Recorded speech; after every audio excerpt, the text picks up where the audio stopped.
Lainey, thank you. In 12 Investigates, a Winston-Salem man is sharing his story tonight after police approached his home with guns drawn.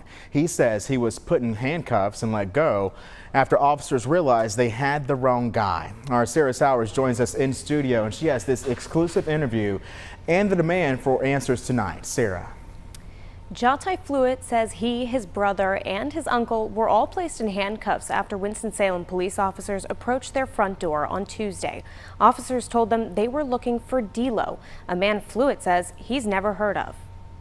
I did what I was told. I gave them information, but at the end of the day, they could have done better.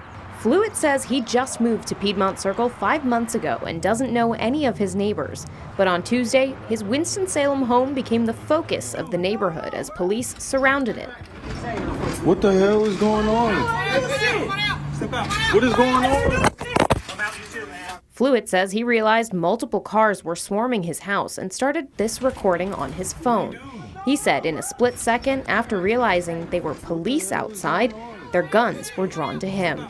Moments later, he was in handcuffs and his phone dropped to the ground, still recording. Winston Police Department, is anybody else inside? Who's the warrant for? Fluitt says officers never presented a warrant, and according to his cell phone video, it took nearly 3 minutes before Jahtai knew the name of the person officers were searching for. His name D'Lo. Come down with the There's nobody here named whoever. My name is Jahtai Tobias Fluitt. I've been here for 5 months, just moved here from Greensboro.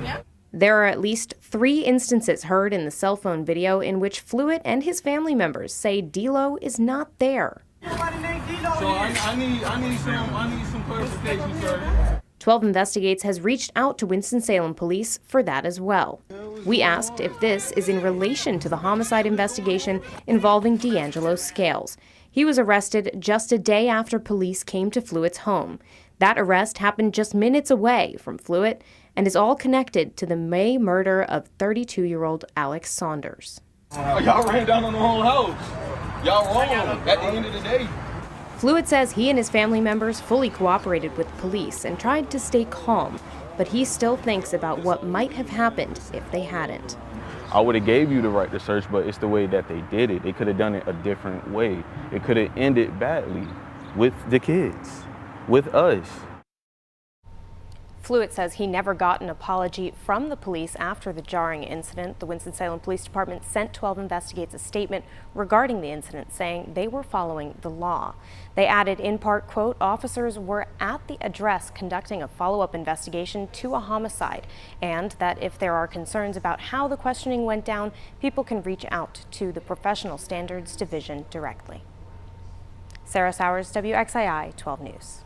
Sarah, great reporting. Thank you. When we asked police whether their approach to Fluitt's home was in relation to the homicide investigation involving D'Angelo Scales, we were told, quote, we cannot comment any further as this involves an active and ongoing investigation.